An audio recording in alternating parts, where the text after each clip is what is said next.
Gentleman yields. Mr. Fulcher, you're recognized, sir. Thank you, Mr. Chairman. Mr. Chairman, in listening to the testimony and seeing the video thus far, it appears like there's no monopoly on blame here. But I would like to I just want to make absolutely certain that we get the entire story. I think we've got a video that shows some assaults on law enforcement. If we have that, could we play that, please?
In remaining time, first of all, I had the opportunity to travel, work, be in a lot of nations around this world. A lot of them where the rule of law is not enjoyed.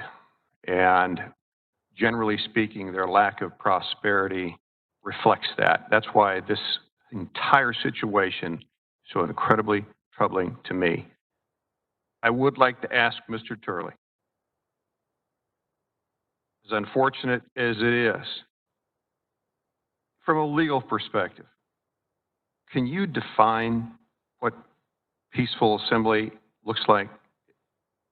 What are the parameters of that? And where does it cross the line from not being legal? This touches on the earlier question. Where courts tend to define what constitutes peaceful is often as a result of determining qualified immunity decisions. That is, was the officer correct in the use of the level of force in the case? And the courts have said that they defer to officers because of what the court referred to as making split-second judgments that are tense, uncertain, and rapidly evolving. That's how the Supreme Court referred to it, I believe, in Graham. So what the courts look at is whether protesters ignored orders to disperse and whether they were obstructive or violent. And this gets to that critical period, which I think this committee is going to have to look at, of that period after the warnings were given, before the line moved forward. What were those officers facing?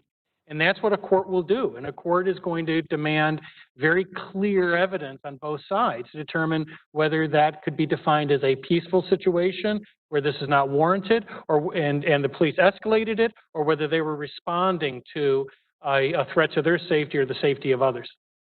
Thank you for that. And then just quickly, there's one other thing I'd just like you to address with us, if you could. Assuming we can get some good dialogue, some peaceful dialogue here, step us through very quickly the legal process for how should we be doing this? If we want to change some of these monuments, how should we be doing that? Well, first of all, there's been great suggestions in both houses about police reforms, including having a national database and the issues that many of us have raised in the past. But in terms of this incident, I gave 10 questions that would be a useful start for this committee. It would get you the base information you need, including actual contemporary calls made by officers, the so-called running resume evidence.